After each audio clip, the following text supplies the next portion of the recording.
Hey everyone, it's Jason. Welcome back to another Time Rift video. This is the Time Rift collectible card game. It's a history, strategy board card game.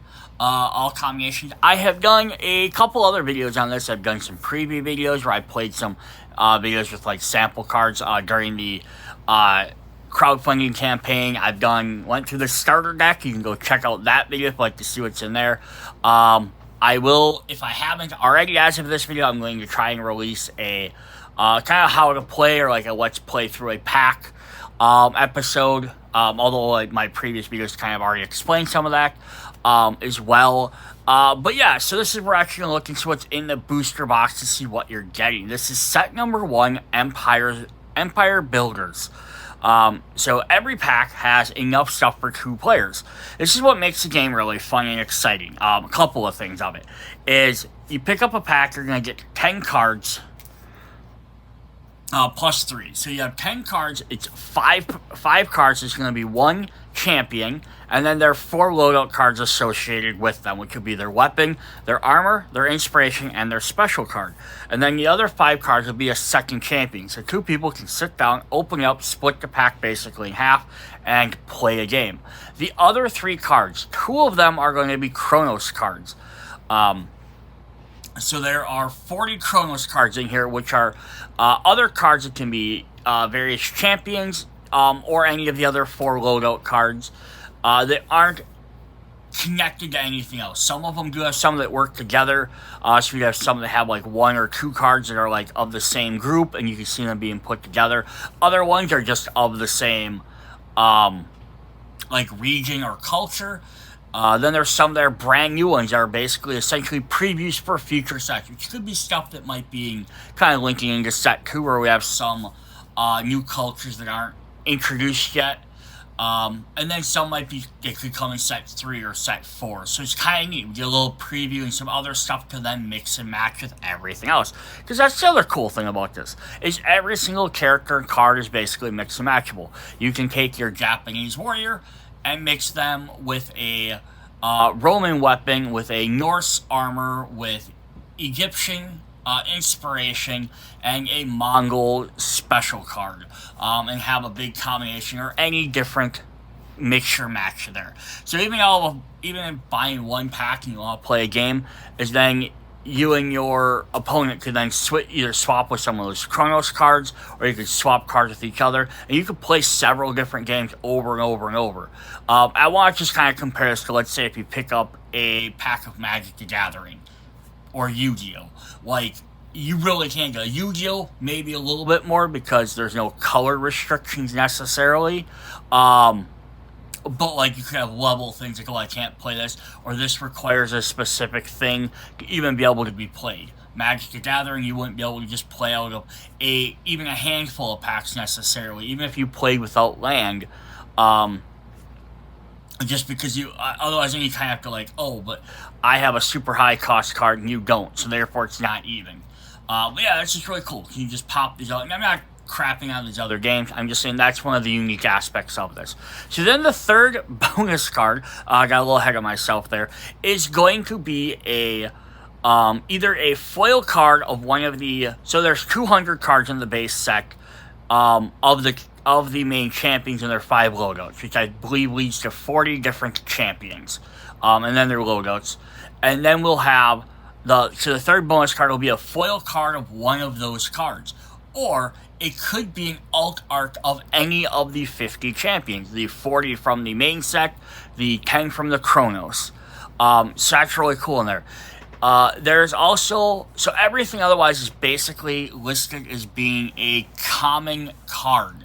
There's no general rarity here. You're not trying to open up packs to hunt down that super ultra rare pack, or that secret rare that's 1 per box, that's going to give you the advantage maybe versus somebody else because they have that card and you don't, and you have to buy 8 boxes or spend $100 buying 1 card trying to find it.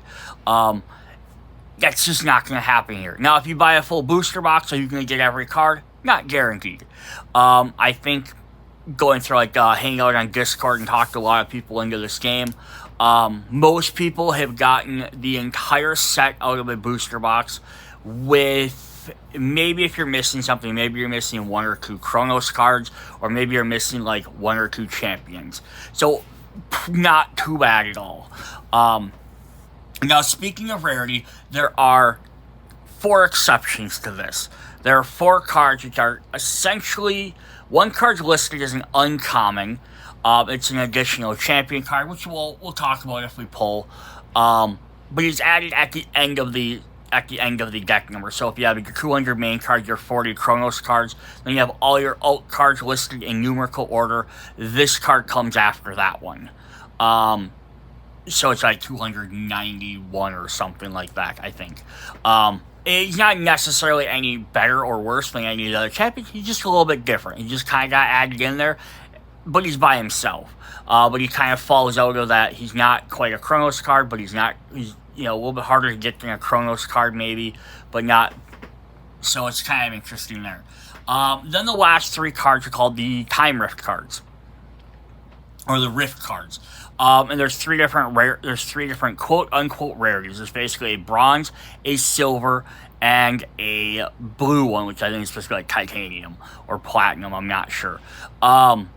And those are just a little bit higher rarities. But what they are is they are just super fancy alternate art cards with extra borders. So the first 2 are semi-common, maybe considered a rare card, because but they're just alternate arts of previous cards in the set. So if you get them, cool, you got fancy artwork, but you're not getting a card that somebody else couldn't have access to for gameplay wise. The last one is the Tempest card. It is actually technically the only one you can say that is a little super rare and kind of breaking the not getting rule, because it's a preview card for set 2. So in set 2, it'll be in there as a regular card anyone else can get, albeit not in the special version it is here. And it is a rarity of listed of only 100 cards were made. So it does make it a super rare collectible, but it doesn't do anything for gameplay wise. Alright, so now we kind of spit through all that. We're going to go ahead and jump into this. Now, I also want to mention, this video is going to be several videos long, because typically when I go through a booster box, by the time you get about quarter of the way through, you have most of the common cards. You get about halfway to 75, you usually have every common. You have almost all the uncommons, you have most of the rares. So then, by that time, you're mostly just flipping through looking for the rare, maybe the last 1 or 2 couple uncommons you're missing. And then you'll start looking for just the rares. So you're flying through them a lot quicker towards the end. So sometimes I've done these in like two videos, because I usually do one full one, I stop, I check to see how many we're missing, and then we hop into the second box and we kind of just flip through almost to the end, last 3 or 4 cards every time. This will be very different, because I will probably go through half the box, hopefully, before I even get any duplicates. So that means every so many packs, I'm going to be talking about every single card. And it's going to take me a while to read through all their effects and all that cool stuff. You can always go to the Trivium website, which is right here, Trivium Studios. They have their website, is Time Rift US, go straight to the Time Rift part. They do have like a visual spoiler if you just want to check and see what some of the stats are. They also have a lot of cool historical facts on there. This can be used as a teaching game to talk about different warriors and characters from the past, heroes of the past, people. I'm going to call them characters all the time. So this will be several videos long. I'll probably do like a handful of packs every video, and I'll do another one just so I'm not having like a bunch of 2-hour long videos. I might break it up into several half-hour videos. We'll see kind of where we end and what they go with. But I also won't be doing this giant intro every video, so I'll speed up the next couple of videos. So hopefully you guys join me for the entire unboxing. I've already opened up one box, but that's right, if I'm talking, it sounds like, how does he know all this stuff? I opened up one previously. I got one for my crowdfunding reward, but I apparently forgot to actually save and upload the video, and I deleted it. So we're going back into part 2. So I'm not going to be as shocked by who all these people are, or all the cards are, but we're definitely going to have fun opening these. Oops. And what's also nice is because there's no rare card. I don't have to be like, oh, where's the rare card at? Let me hide that so you don't accidentally spoil it. Although I am going to take the 3 bonus cards and we'll put that at the end. So we'll go through our 2 warriors and their loadouts. And then we'll look at the other ones. So yeah, it goes, just as a preview for it, it's going to go 5 cards, 3 loadouts, which are going to be foil cards, and then your other character. So I'm going to always put these other ones to the end. So we can just look at the 2 characters first. So that's who we're starting off with. We're going to start off strong here. This is stop my camera from tilting over. If I can get that, and we can zoom in a bit for y'all. So we're going to start off with Ramses II.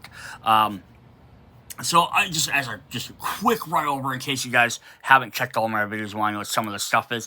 The top in the cost corner is 5. That's your initiative. It's for who gets to take the first action in the turn when you play your card. Obviously, champions are starting out face up.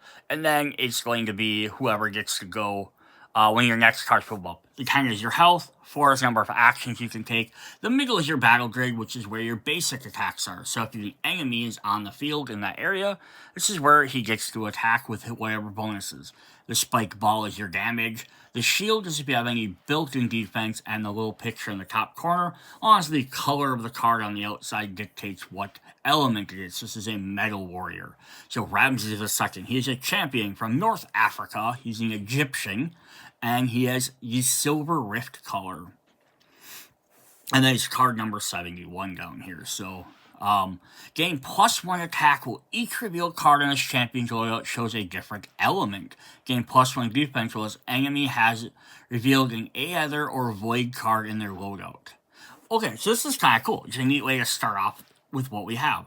So as long as you have different elements, he's going to gain +1. And now this could be your first card comes up, and you don't have a metal card. He gains a +1.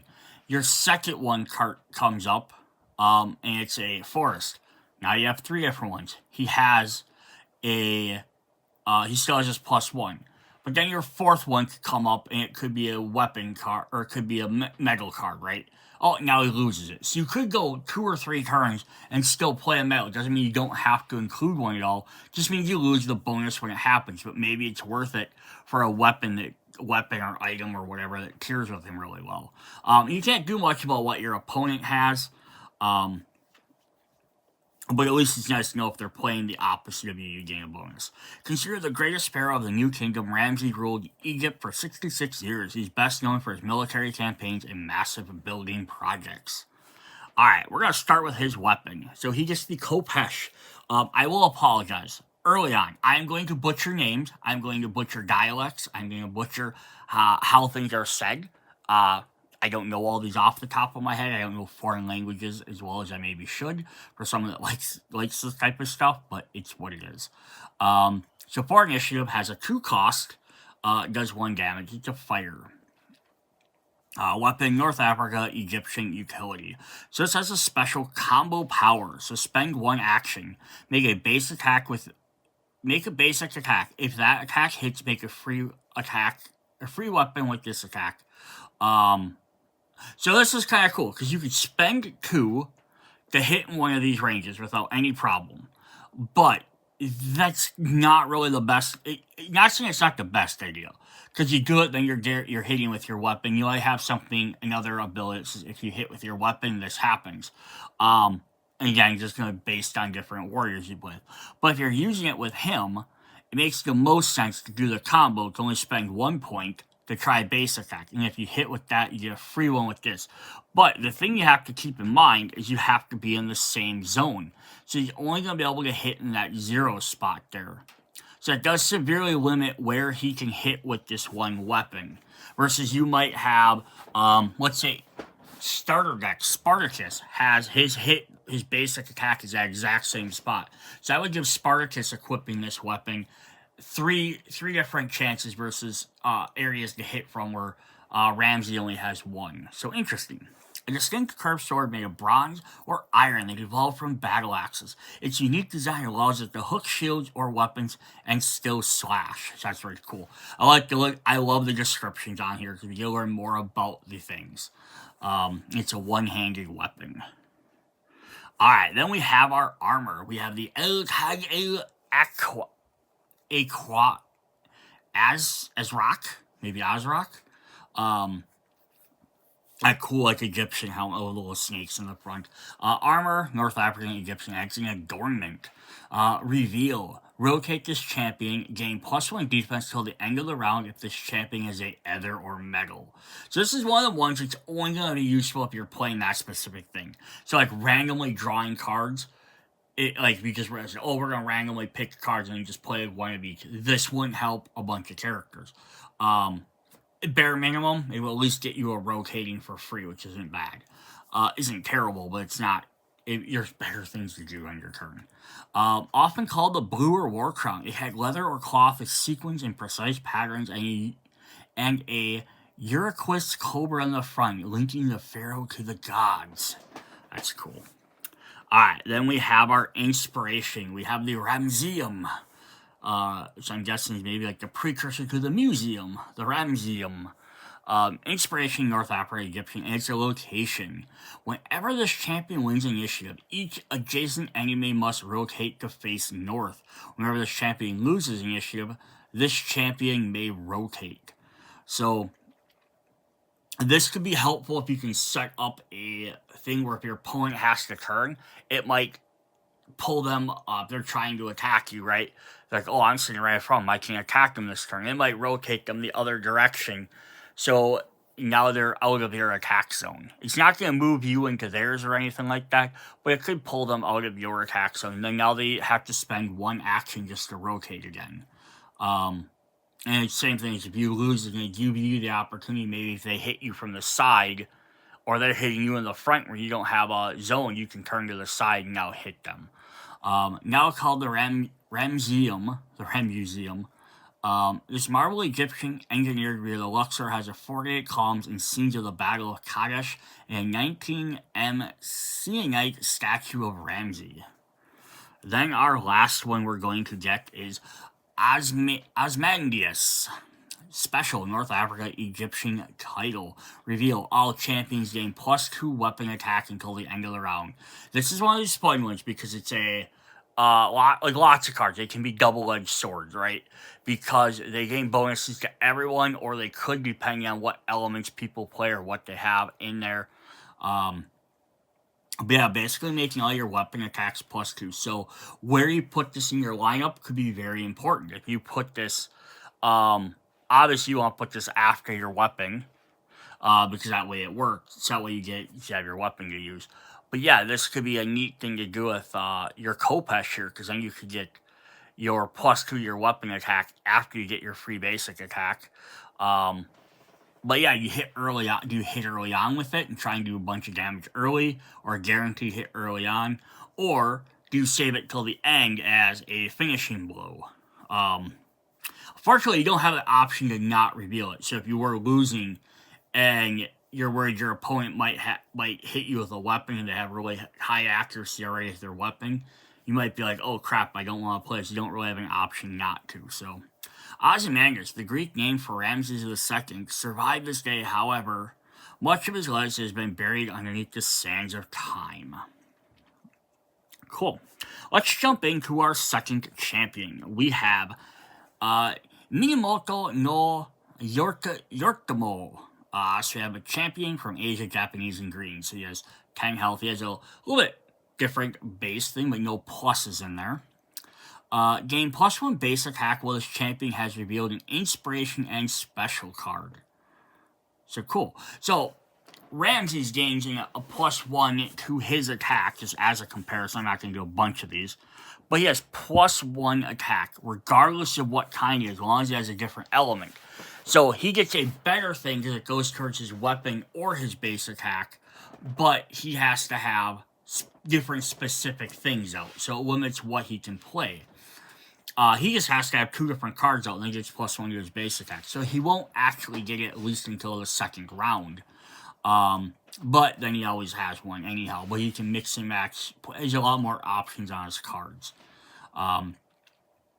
Yorgarimo was the Genpai War, won the Genpai War and founded Japan's first shogunate, and then he installed military governors in the provinces and shifted power away from the emperor. He gets to play with a Nagamaki, a two-handed sword. This is crazy. Look at this. It costs 4 points to use this, so you only get 4 points, right? To start with for most warriors. It costs your entire turn, but it does 3 damage if it hits. When enemy deals damage with this to this champion, spend this card and make a free attack with this weapon. So what's interesting about this is you can spend your 4, or you could kind of hang on to this, and then when they hit you, spending it means you discard it, so you don't get to use it anymore. It's a one-time free attack with this card. Otherwise, just spending your entire action. But hey, if you got right up next to them and they can't move out of that hit zone, what's better than spending 1 action point to do an attack with a weapon, and it only does 1 damage, and you can only use a weapon once per turn anyhow, typically, and then you do 3 base attacks, right? For your other 3, and they each do 1 damage each. So you could potentially do 4 hits. With that, with 4 different attack rolls. Or you could load it all into 1 attack roll and do 3 damage. And then maybe if you have a bunch of stuff that ups your extra attack, you're not worrying about that. So yeah, it could be very interesting. We have a Yoyori, the armor. It's a heavy chest armor, torso armor. Gain +1 defense against non-fire weapon attacks. And then gain +1 defense against Earth Champion base attacks. So very specific on the defense against Earth Champions, but non-fire could be a lot of different weapons you could gain some bonus against. The Orori Great Armor was a boxy, ornate suit worn by mounted samurai from the Heian to the Kamakura periods, built for archery and balanced for defense and ceremony. We have the Bafuku. The Bakufu, which is a Japanese era. To reveal, deal 1 damage to any champion with a power ability. So the power ability is if they have the dark bolded words in their text. So neither him nor Ramsey had one of them. So could be very limited, again, who it hits, but if it does, it's a free point of damage. The Emperor endorsed and founded the Yoritomi. The shogunate controlled land, armies, and foreign policies, establishing a military rule, appointing the province and governors. And then we have the Yabasame, special Japanese tactic. Rage.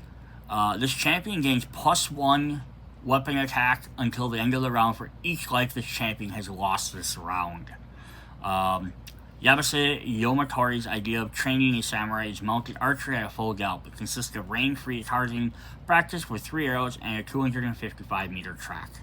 So yeah, here's one thing to kind of keep in mind about how this game is designed to work. And we're not getting through packs very fast here.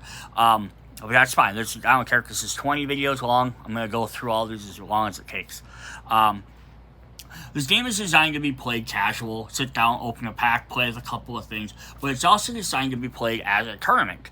And it's neat how you can see how they're doing that, because in a tournament you build a war chest, which you have, I think, 4 warriors or champions, and then you have 20 loadout cards. So basically, you have enough loadout cards for each different one. I believe that's what it is. It could be 3 warriors, and you have 20 cards, so you have enough to play 3 games. But I think it might be 4. I have to double check the official rules on that. So I think they kind of been changing it a little bit. But yeah, the idea is then in between things is it's not necessarily I'm playing deck A, deck B, deck C, or I'm playing deck A 3 times against my opponent like you would in most other games. Is you can swap stuff out a little bit. So you can kind of see like, oh, my opponent seems to like to use Earth Champions. You might swap to your weapon that does something better for Earth. Or you might see that they're playing, like we just had the last one where it said, if they have power ability. You see their first champion like the power ability I lost. Maybe you're going to slot that in, hoping that they really like using lots of power abilities. So it's kind of neat. You have at least a little bit of opportunity to like change cards out and play around with that. So it gives you a little bit better thing. All right, we're going to look at our 3 Chronos cards. So our first one up is a foil card. So we're going to see this ahead of time. So we know it's a foil card because it's under card number 200. That's how we know it. And this is also, should be a spot where we get alt rares in that slot. So we have Petrovsky Revolutionista. So we will see this later on if we draw this card. So I'm going to kind of skip over this one for now, just because if we come across the pack, we can read it with that character. But then we do have our Chronos cards. These are all above 216, or above 200. So we have a brand new weapon. We have the Loberia, the Spanish one-handed sword. So it costs 0, but does 0 damage. So very, very different from the other two. Whenever this purple, silver, or white champion hits with this weapon, the defender loses 1 action. So rather than dealing damage, you're hitting them and they're losing an action. But now it says that color on the end, so we have silver, so Ramsey could use it, but Minamoto is green, so he wouldn't be able to. So it's kind of neat. We could immediately put this in with one of our characters and it would help out. So the Libera, the Wolf Slayer, was a ceremonial sword of the Ferdinand III of Castile, embodying divine authority and royal virtue, later to be passed down to his son Manuel. So that's a different way of doing it. Instead of dealing damage, you're sacrificing their actions. So let's say if you hit Miyamoto with this, right? Minamoto. Also, now he's down to 3 actions for his turn. He can't use his sword anymore. So, like, right? How crazy is that, right? You automatically stop that one thing. Then our next one we have is Pollux. So Pollux is one of the Gemini cards. It's an inspiration from Greek. It's a divinity card. So it's Gemini 2 of 2. Up to 2 Gemini cards may be used in the game. This other one is Castor, which is in the starter set. So it's kind of neat. We got this one right away to tie into this. They break the rules of the game, because typically you can only have 1 card of each type, inspiration, weapon, so on and so forth. This lets you break it and have up to 2 Gemini in play, which are 2 inspirations then. So a complete reroll. This champion rolls a 1, 3, or 5 on one of their attack rolls or defense rolls. So what you can do is you can during your turn, if you roll something, you can basically spend an action point to use that ability to change one of your dice to a 1, a 3, or a 5, which aren't super high, but you might need to do it just enough to do that, or to tie, or to have a certain dice result for different things. So it kind of lets you mess with the die, rather than just giving you a free reroll, which I think is fun. So Paul, son of Zeus, joined Jason on his quest for the Golden Fleece, defeating the boxer Amicus in a single combat. Castor rode beside him, mortal twin on his divine might. And I love that little card because Jason, the Golden Fleece, is who I'm named after. So that's kind of nice for me. Cool. So we're going to head into pack number 2. So yeah, it's going to take a while to get through all these. But that's fine. You guys are here for the long haul. Alright, so pack number 2, we're going to start with Theomis II. So kind of funny, we got an Egyptian right away. So we started with an Egyptian in the first pack. We're going with an Egyptian in the second pack. Kind of lay those down and sort some of these out quick for a moment. Just a second.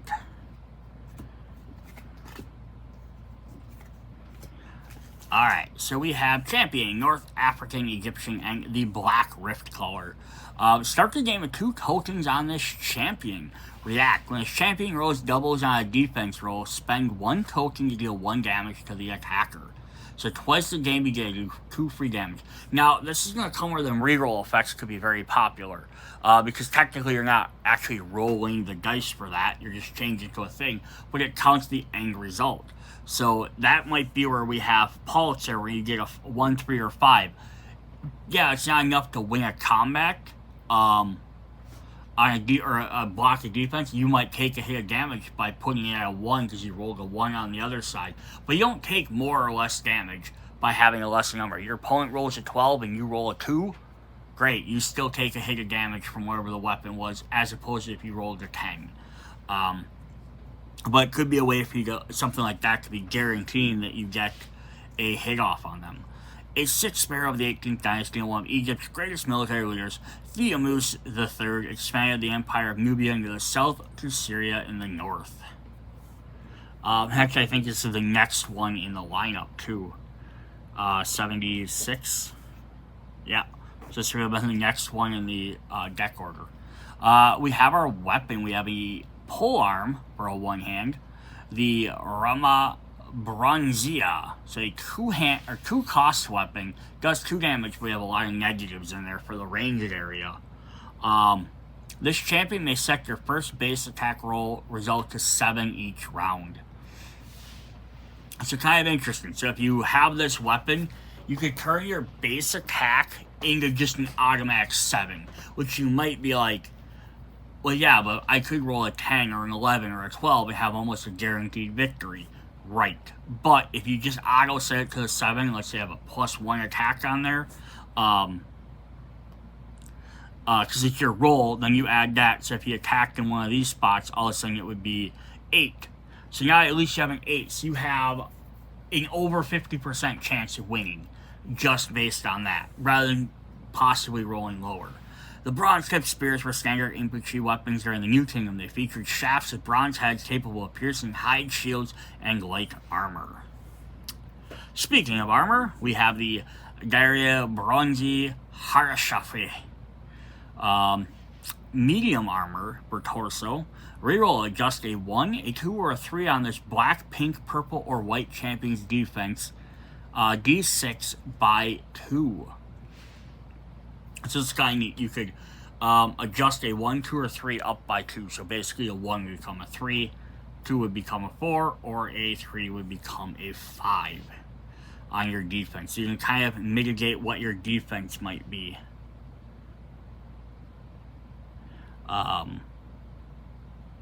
Yeah, kind of it's getting interesting. Like if you combine that with Pollux, you could spend Pollux to change one of your dice to a 3 and then up it to a 5. So if you did roll something bad, a 1 or a 2, you could automatically combine those two together and then be guaranteed to at least have a 5, which would be interesting. Yeah, a bunch of different colors in there. Oh, we didn't read the text. Bronze scales coated, worn by New Kingdom's troops, overlapping plates sewn to leather or linen, and were fluctuated strong against arrows and blades.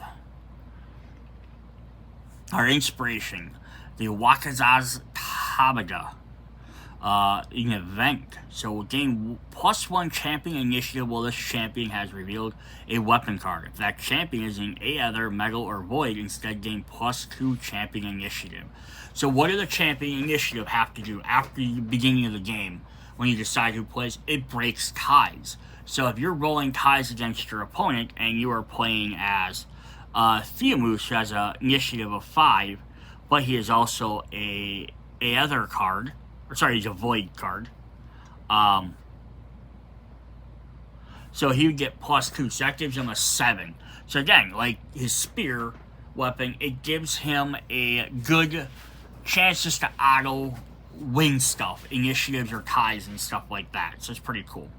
Thutmose's surprise attack on the Canaanite rebels at Megiddo resulted in the defeat of the king of Kadesh and the first written war account in ancient history. Alright, then we have our special, which is the Moloch's Theomos, which is a realm. Reroll, spend this card, adjust one of this champion's base attack D6s by 1 or +1. So it's just one of them. So you do roll 2. So you're upping or downing. So again, this card, guy's all about having flexibility, which is really neat. I think the other one there was, yeah, just a 1, 2, or 3 on a white champion's defense. So if you have 2 dice, you're changing one of the 2 of them. So that's pretty cool. This guy gives you lots of different flexibility. It's just neat. Uh, Again, it's just fun about this. The little logos kind of make fun. They have some really cool things each character or champion does. But then you can kind of start seeing as you get more and more cards. Ooh, I can mix this card with that card. Or I can do this with that and this. And it's not even just combining the cards. It ends up being what order you play them in the layout. Do I play my weapon or my shield person? Do I play my inspiration after my weapon, or do I play it first, or do I play it last? And it all it's crazy because there's not really ever a right or wrong answer. There's some where it's like we had saw our one card that said, you reveal this card, your weapon attacks gain bonus. If you haven't revealed a weapon, that card's basically useless to you. But that's a minor exception to something like that. Suspend this card to adjust it. So the obelisk is a four-sided stone pillar commissioned by Theomos III to commemorate victory over Minatani. The originally was 30 meters tall and erected in Karnak. So they built it bigger. Then, just to be funny, our second champion, we're gonna have another Japanese character. So you had two of one, two of the other. Although his isn't in the next order, so that's kind of funny though. So Emperor Jimmu, 8 health, but he does have a built-in defense, which is kind of neat. Champion Asia, green. Start this game with tokens equal to this champion's life. So also neat. We have two characters that start with tokens. That's kind of fun. Reroll to spend 3 tokens. This champion rerolls the attack or defense roll. So instead of getting to change the results, we just did a straight up roll. Now, I will point this out because I have done my other unboxing and I've done other packs that were outside of the box, is that it's not Champion A comes with Champion B. They can be random in order. So, like, if I open up another pack, I could get one of these cards and get someone completely different. So it's not like you see the first card, you know who your second guy is going to be. So it's kind of neat, though. We have 2 guys that had both...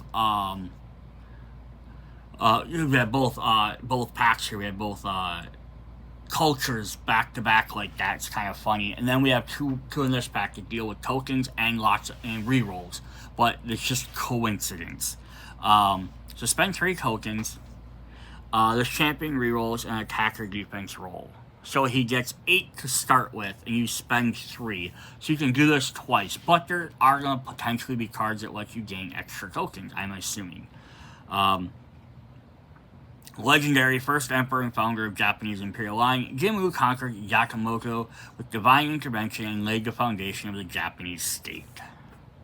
His weapon, we get the Kasunagi no Tsurugi, a one-handed sword, but has poison. Spend this card, which that means you discard it, so you don't get to use it anymore.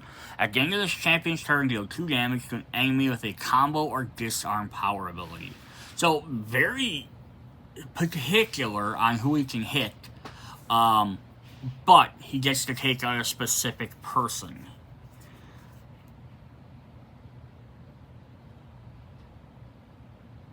So, I do wonder, though,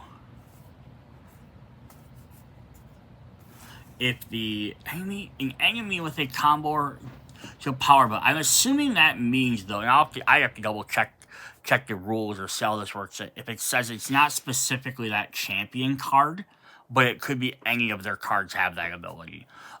Forged in a storm of the Serpent's Blood, the Kusanagi passed from Susanoo to Akamasaru and then to Jimmu, sealing a divine right with the blade that bore Japanese valor. So all you Naruto fans probably are like, ooh, I know those names.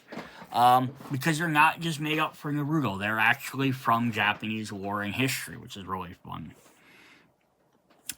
You'll see that if you watch lots of anime. You're going to see a lot of the, I'd say more of the Japanese stuff. But if they did anime, like adjacent type stuff for other cultures, you'd see a lot of this other stuff popping up as well. So we have the Yasakani no Megatama. So an armor with jewelry. It's a headpiece though. Reroll. This either void or wood champion rerolls an attack or defense roll.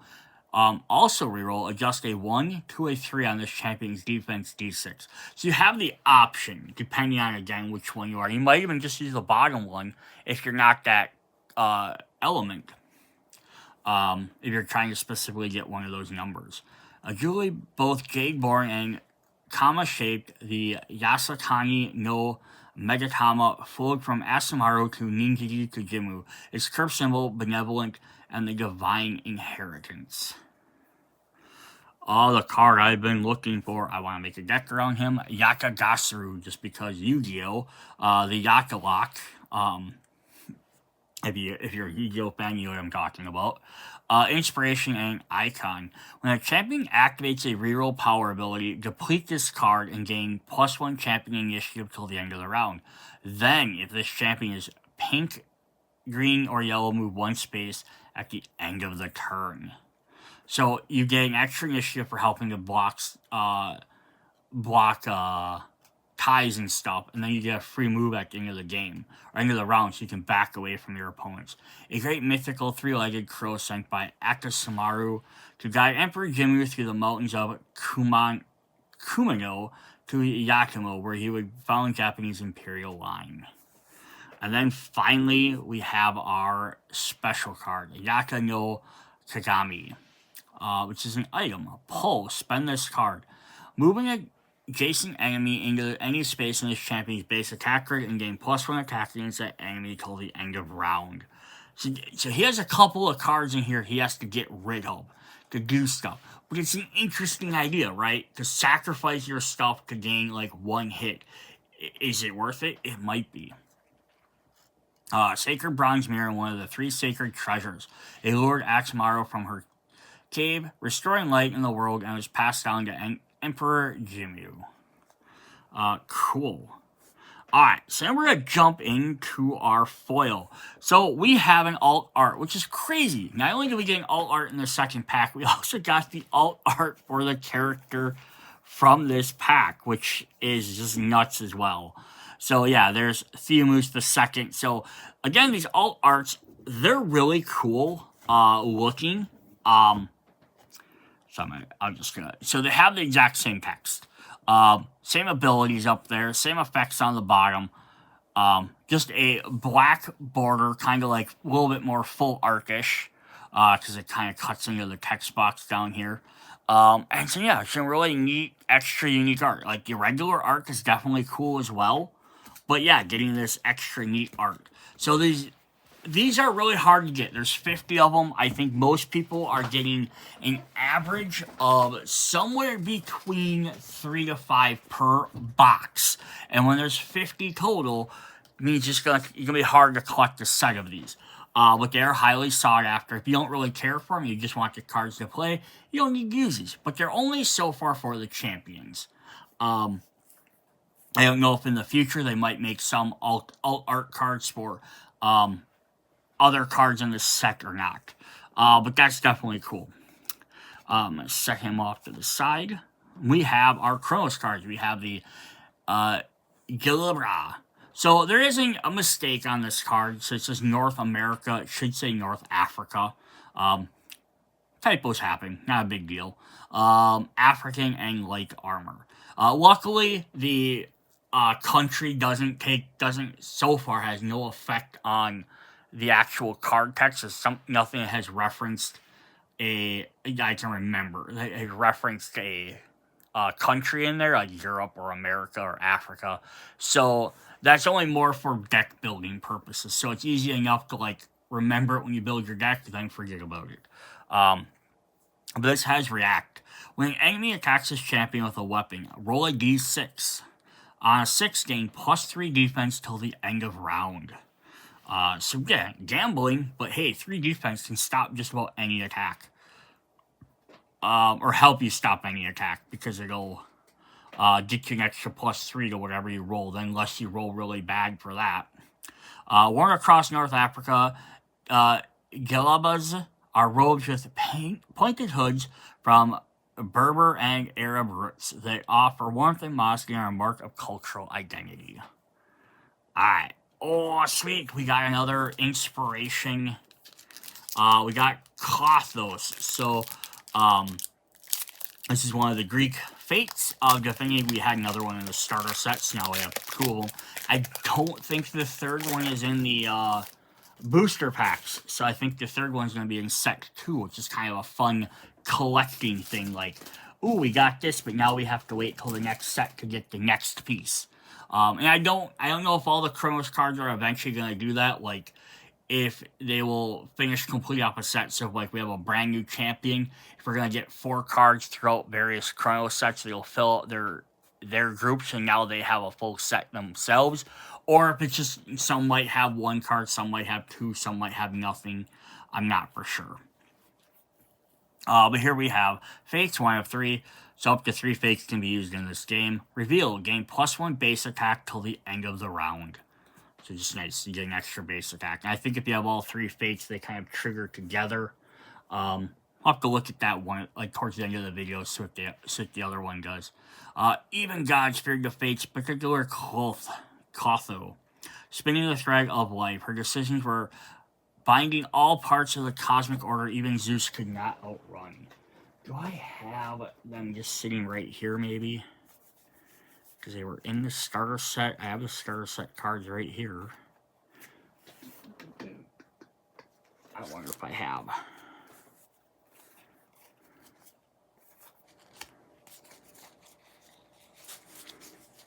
I thought I had one for her. Maybe I'm crazy. Maybe she isn't in there. Or she is, and it's the one card I'm missing. Because yeah, it's Watches. I'm missing. It's the one I'm missing.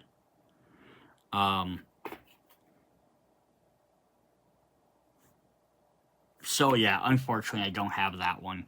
I do want to point this out really quick though. So we had Pollux and Casters that won from the starter set. Little starter set down there. So you have these two. So champion may roll reroll a 1, a 3, or a 5 on one of their attack defense. Or rerolls a 2, a 4, or a 6 on one of them. So if you have both out, basically it means you'd have the ability to reroll any one of your dice. So kind of interesting there. If you get both of them. I'm going to assume that, top of my head, I think that the Fates are going to have stuff that's like probably like maybe +1 base or +1 to your defense and then +1 to something else. They're kind of going to work in that sense. Alright, so those are our 2 Chronos cards. Our third pack is we're going to jump in. We're going to do at least, I think we're going to do 4 packs per video. I think that's, again, this video will go a little bit longer. We have Alexander the Great. A great card to start having here. Greek, he has blue rift powers. This champion may move diagonally, so he just straight up gets to move wherever he wants on the field. He's the king or queen of the set. He can go wherever he wants.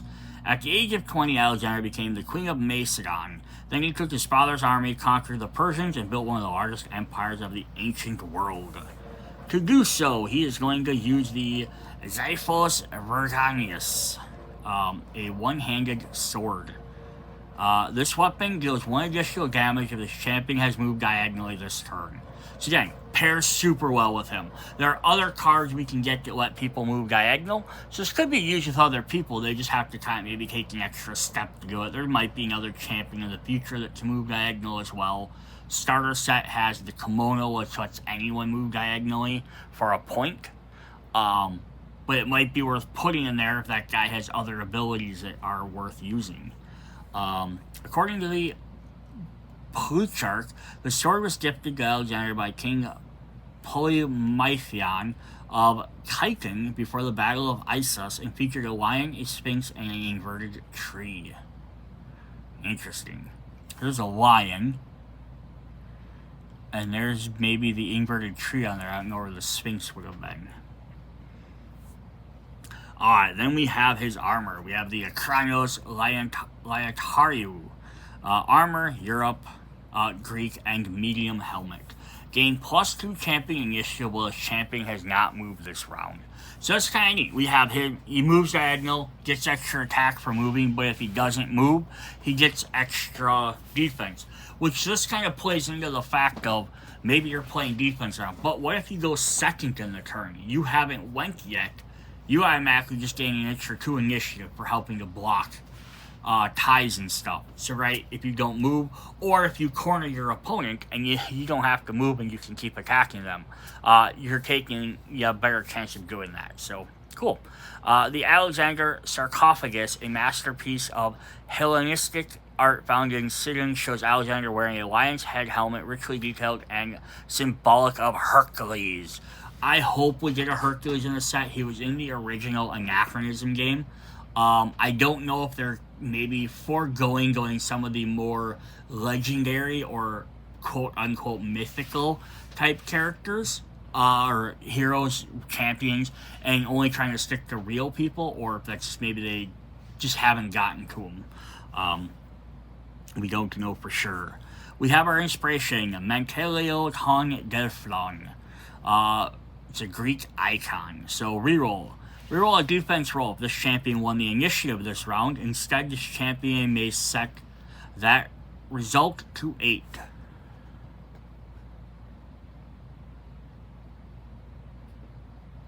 Plus to the champion initiative. Okay.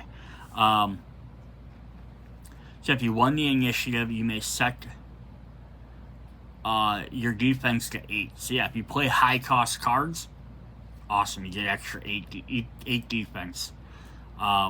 The Oracle was Apollo's highest priestess who prophesied under duress, telling Alexander, "You are invincible, my son." A declaration he held as a divine right to conquest. There we got, and then we have our special, which is Bucephalus, which is a cavalry card. I love the cheetah print skin on there. That's kind of fun. Whenever this champion wins initiative, move one space east or west at the end of the round. This champion was blue, green, gray, or yellow. Instead, move up to 2 spaces at the end of the round. So yeah, neat. So you can move either east or west, or you can move to any direction.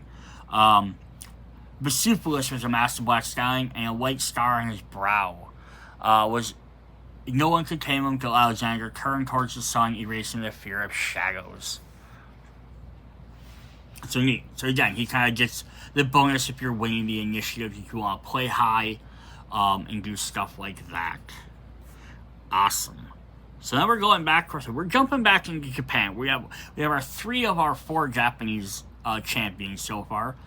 We have Tokugawa Issyu, who has only 9 health, a little bit less health than some guys, is a blue rift character. Once per turn, this champion may re-roll their defense roll. So that's kind of neat. Just a straight up re-roll on a defense. Third of the great unifiers, Issyu allied with Oda Nobunaga and later Toyotomi Hideyoshi to unite Japan after decades of civil war, resulting in 250 years of peace. His weapon is he has the Go Girshiri Yatasuna. It does 2 damage. One-handed sword. When attacking with this weapon, this champion may reduce the damage by 1. The next damage this champion would take this round is also reduced by 1. So interesting. Do you do 2 damage to your opponent, or do you do 1, but you take 1 less damage? Early in the game, might hit for 2 and take a couple hits. Late in the game, you might be like, I can just ping them for 1 little bit here and there, but not have to worry about getting hit with power attacks later. So it's kind of neat. Forged by Yatasuna of Hoshi Providence, the Gojagiri is one of the 5 swords under the heavens said to have slain Shuken Goji and later held by Shogun Tokugawa Issyu. We have our armor. We have the Kabuto. Like armor for a helmet. Jump. So this is a movement ability. Spend this card. Move up to 1 space diagonally. This champion is blue. Move up to 2 spaces diagonally. So isn't this kind of funny, though? We just had a character that, hey, if you use this weapon and move diagonally, you get a card. And then we get this that kind of ties right into that. Now, spending it does cost you the card. But if it's blue, you can go up to 2 spaces. So here's the thing. In the starter deck, we have Kimono, which is an armor instead of a helmet. But it just lets you spend 1 point to move diagonally on your turn. But what that does is, I think, if I remember right, it lets you move diagonally. It doesn't give you a point to move you diagonally. So this one automatically moves you that many spaces. So it's kind of the difference is you can spend 1 point, and then now you can spend your action points to move diagonally. Whereas this one, you can just spend this card to get some free extra spaces. So it's kind of like a little bit here and there.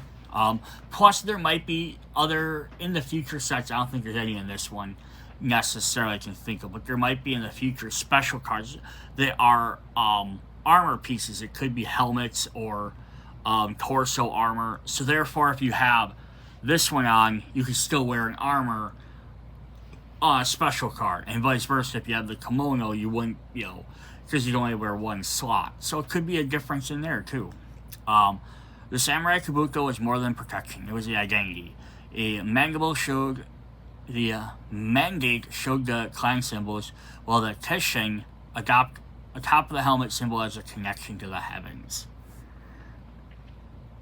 We have our inspiration. The Tokugawa Bafuke. So the armor just kind of like shifted over from the display area onto the table. Which is kind of funny. Jump to spend 2 actions and this card. While in the corner space, move this champion to an unoccupied corner space. If this champion is blue, gray, pink, or white, instead move to any unoccupied wall space. So this is kind of neat, right? So if you get yourself into a corner, you can automatically move to any corner or any outside wall space. This gives you freedom to move anywhere around the board. So this could be a last-ditch effort to get away from someone or get across the board quicker. Imagine if you started in a corner space, right? You decided to start there. You flip this card first. You spend 2 actions to move this card. Also, now you're on the other side of the board, right? And you don't have to cross to the middle. So that could be interesting, right? And then depending on where your opponent started, maybe they started next to the wall, they started 1 spot over, you could end up getting a free hit on basically your first turn with them, and kind of run across the field. So that could be very interesting as well. The dynasty enjoyed economic growth, urbanization, the rise of the Ikkyo art, kabuki theater, and vibrant merchant classes despite a rigid samurai dictatorship. Alright, then we have our special card, which is the Edo, which is the realm. React, spend this card. A reveal effect is activated, ignore the effect of that card. So there's a lot of stuff on here where they're spending the cards, and then they don't get to use them anymore. This is very, very interesting. You have, like, some things that might potentially give you a bonus if you're the right color or the right situation, you roll the right dice. Or you have something that's a guaranteed almost effect, but you don't get to use it anymore. So it's interesting, right? Because some cards are like, oh, if your opponent plays this, or if you win initiative, which you can't always guarantee on any of that stuff. Here, if they play a reveal effect, I get to do it. And there's always a chance that your opponent might never play a reveal effect as well. So this card could sit dead your entire time. But luckily, it has a 7 initiative. Isuru reclaimed the land, diverted the water from Inaka Shari Pond via the Kanda River, building Edo and Edo Castle into a livable, fortified, and strategic capital. Awesome. Alright, so we're going to look at our alt art card, which is crazy because our alt art card is the uncommon card I talked about at the beginning of the video. This is Emperor Uda, so he comes at the very end of the set, card 291. I guessed right. So yeah, he's considered an uncommon because he falls into this slot as opposed to the Chrono where there's 2 per every pack. But I think some people have gotten multiples of him in a pack, or in a box, so it's not like he's super hard to get either. But yeah, he has some interesting stuff in there. But another Japanese champion, who's a black rift color. Reroll each champion's 4s on an attack and defense rolls. So interesting. So if you roll 4, you get a chance to reroll it. Gifted a black cat by Minamoto no Kuashi. Young Emperor Uda shared his feelings in verse. I suspect your heart to know all about me. The cat replied, meow. Yeah, there's the Emperor back there, not the cat. The cat is not the Emperor. But we do have the cool foil on there. I love the spot foiling on these cards. It makes having foils worth getting. So that's pretty fun that we got that. Alright, then our 2 Chronos cards are Woad, Armor, Norse and body art. So we had a couple of new phrases there. Norse we haven't seen before, and we haven't seen body art. So it's torso armor. Save. When this champion activates a dodge or react power ability, place a token on this card a maximum of 3. Once per game, this champion may spend 3 tokens to gain +3 defense against an attack. So, in itself, it doesn't do anything until you have other dodge or react power abilities. But then as you play them, you can put tokens on this guy. We've only seen, I think, like 1 react so far. I don't think we've seen dodge. But yeah, this could be very interesting. It's not going to be like you're building up like 8 tokens because you're only going to have so many turns and do it. So it might only trigger once, but still that's pretty nice. Extract from the Isaac King Korea, the ancient Britons used blue dye to paint their bodies. They represented identity, courage, and struck fear in anyone not blue. And then you get the foil, so you get the spot foiling on the blue ink, which is really cool. Then our other Chronos card.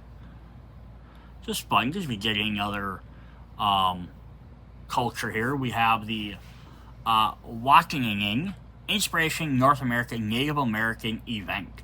Story 1 of 2. Up to 2 stories may be used in this game. At the end of this champion's turn, deplete and rotate this card. So you just spend this, use this. I'm going to say spend, even though spend's not the right card. You use this card to rotate for free at the end of your turn, basically. Lightning cracks the void as the Thunderbird sword and lightning rumbler stirred. From the sky to the soil, its fire birthed life and split rivers and summoned breaths of wind. So very cool. So yeah, we got some cool stuff in there. We got Uda, we got an alt art in there, so we got to see some of that. We got some neat other cards. We have some cool characters. We got 3 of the Japanese, 2 of the Egyptians already. So yeah, we only did 3 packs in this video. We're going to stop there. The next videos, I'm going to do 4 in each one. It's going to take a couple of videos to get through all these. But then towards the end, we'll probably... if we start getting duplicates, every time we get a duplicate character, we might end up doing 1 extra pack. So it might end up shoring up the last couple of videos a little bit. Alright, see you guys in the next video. Bye!